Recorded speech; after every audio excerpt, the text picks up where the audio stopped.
ओम नमः शिवाय. Good evening. कसे आहे तुम्ही? झालं तुमचं जेवण वगैरे? मला तर भूकच नाही लागत गरमीमध्ये, त्यामुळे मी जास्त नाही खाऊ शकली. फक्त वरण आणि चपाती खाल्ली बस. आणि कच्चा आंबा होता, त्यात मीठ मसाला लावला आणि खाल्लं. काय करू, गरमीतलं भूकच नाही लागत.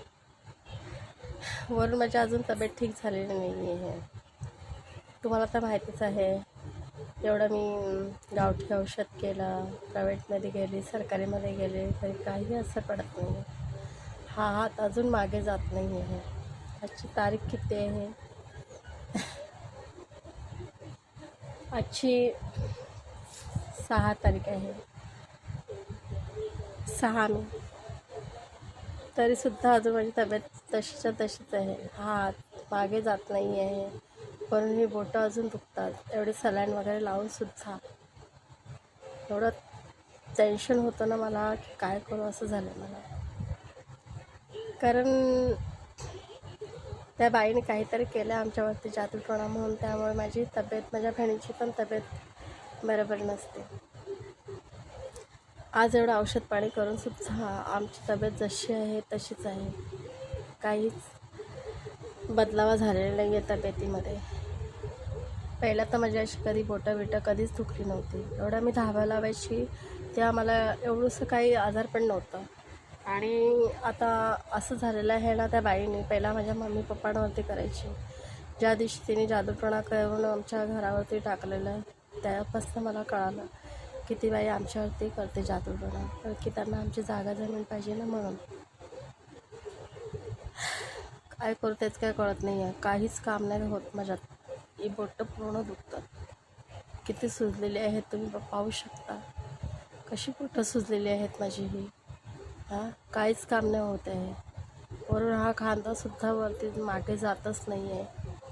एवढं गावठीले पेप लावलं, सरकारीत गेली, प्रायव्हेटमध्ये गेली, काही असर गोळ्या औषधांचा पडतच नाही. माझ्या मम्मी पप्पाची जिंदगी बरबाद केली त्या बाजूवालीने. आता ती आमच्या तिघ्या बहिणीच्या मागे लागली आहे. माझ्यासुद्धा बहिणीची जी सुलोचना आहे ना, तीसुद्धा सरकारी म्हणजे कॉन्ट्रॅक्टवरती कामाला गेलेली. तर अचानकच तिच्या डोळ्यामध्ये काच गेली. आता ही काच कशी उडणार मला सांग. अचानकच काच इथे गेली डोळ्यामध्ये, तर तिच्या डोळ्यात सळसळत होतं, पाणी पण येत होतं दिवसभर. आणि 3 वाजता ती काय घरी लवकर आली, बरं नव्हतं म्हणून. तर रुपाला फोन केला आणि रुपाला सांगितलं, जरा माझ्या डोळ्यातनं का पाणी येतं आहे याचं आपण डॉक्टरकडे जाऊया. आणि मग माझी बहीण रुपा डॉक्टरकडे गेल्याच्यानंतर डॉक्टरने आपला पारणा करते आहे ना, डोळ्याचं हॉस्पिटल आमच्या इथे वसईमध्ये, पोलीस चौकीच्या पुढे पारणाट्यावरती शंकराच्या मंदिराच्या समोर स्टेटच, तिकडे गेली. तर डॉक्टर वगैरे कोणच नव्हते. मग तिकडच्या लोकांनी माझ्या बहिणीला ॲड्रेस दिला, स्टेशनला गेली, वसई स्टेशनला आमच्या. आणि त्यानंतर मग ती गेल्याच्यानंतर डोळ्यामध्ये बघितलं तर एवढी अशी काच निघाली तिच्या डोळ्यातनं, तुकडा निघाला.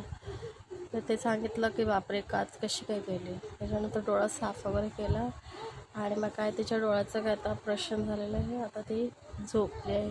म्हणजे एवढं आमच्यावरती ती जादूटोणा करते ती बाई, तर आमच्या तिघींवरती एवढा असर पडतो. एवढे कधी आम्ही आजारी पडले नाही आणि अचानकच आता आम्ही आजारी वगैरे पडत चालले आहे. काय करू आम्ही तरी. आज तिच्या डोळ्याचं ऑपरेशन करून आणलेलं आहे. आज ती घरात झोपली आहे. आज मम्मी पप्पा नाही आहे, कोणच नाही आहे. तिघ्या बहिणीच आहेत, त्याच्यामुळे एकमेकीला सफोड आहे. नातेवाईक तर येतच नाही. आईवडील मेल्यापासून आमचे सगळे, आईवडील मेले, भाऊ मेला, तिथे सर्व मेले, आमचे कोणच नाही आहेत. आम्ही तिघ्या बहिणीच आहेत. काय करू काय कळत नाही. तो व्हिडिओ टाकला आहे आणि तुम्ही पाहिलाच पण असेल. लाल पुडी म्हणजे लाल कापड्यामध्ये त्या बाईने जादूटोणा करून टाकलेल्यावरती. मी या रूममध्ये झोपलेली, त्या रूममध्ये माझी काय बहीण का कोणतरी होतं तिथे, पण एक नशीब काही झालं नाही. तर काय केलं असतं 5-5:30च्या दरम्यानमध्ये. आणि त्या म्हातारीचा नवरा झोपलेला घरामध्ये, त्याला अटॅक आला. तिथे 4-5 लाख टनचे गेले. बापरे, अशी ती बाई करते. आमच्यावरती करायला जाते, पण आमचा पाठीशी देव आहे म्हणून आम्हाला काही झालं नाही. हां, आणि आमच्यावरती जादूटोणा करून घेतलं, पण आम्हाला काही असर नाही पडलं. शेवटी त्या म्हाताऱ्याला लागलं आणि म्हातारा अटॅक आलेला म्हाताऱ्याला त्यांच्या घरात.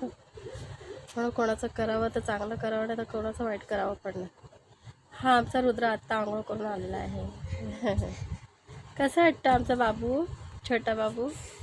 किती गुड बॉय आहे ना, गोरा आहे ना एकदम, छान बाबू आहे तो, मस्ती नाही करत आणि छान आहे तो, गोरा गोरा, किती माझ्यापेक्षा गोरा आहे तो, बापरे. मग तो आता इथे येईल, माझ्याजवळ झोपेल, मग संध्याकाळी उठणार आम्ही फिरायला जाणार आहेत. तुम्ही नका येऊ आमच्याबरोबर. हां, मी आणि बाबूच राहणार आमचा. आणि आमचा बाबू छान आहे, गुड बॉय. बाबू बाहेर जाऊ नको, ये लवकर. आमच्या घरावरती तिने काय लाल कपड्यामध्ये काय टाकलेलं जादूटोणा करून, बापरे. नशीब ती आमच्या बाजूला भाडुत्री होती, ती पोरगी कृतिका, तुम्हाला मी दाखवली बघा ती व्हिडिओमध्ये. ती खेळत होते आणि तिचा भाऊ कार्तिक होता, तिचा भाऊ. ते दोघं जण सायकलवर काय खेळत होते. त्यांचं लक्ष गेलं, मला बोलवायला गेले, तर मी व्हिडिओ काढायचा मोबाईल आणायला एक आणि ती पळायला एक झाली. त्याच्यामुळे त्याचा फोटो नाही निघाला. पण तो जादूटोणा कसं तयार खिडकीतनं टाकलेलं आहे ते तुम्हाला सर्व दाखवलेलं आहे मी. पहा तुम्ही माझा व्हिडिओ.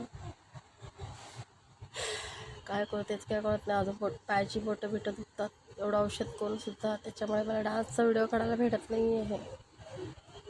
ही बोटं बिटं एवढी दुखतात ना, एवढं गोळा औषधं खाऊन सुद्धा काही असर पडत नाही आहे. आणि त्याच्यामुळे मला व्हिडिओ डान्सचा करता येत नाही आहे, पाय बी दुखतात.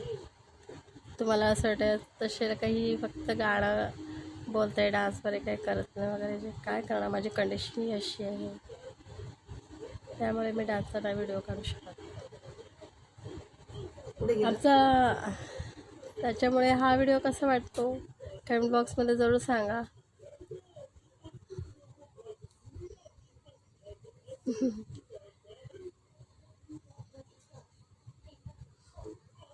हा व्हिडिओ कसा वाटतो कमेंट बॉक्समध्ये जरूर सांगा. इथपर्यंत आहे.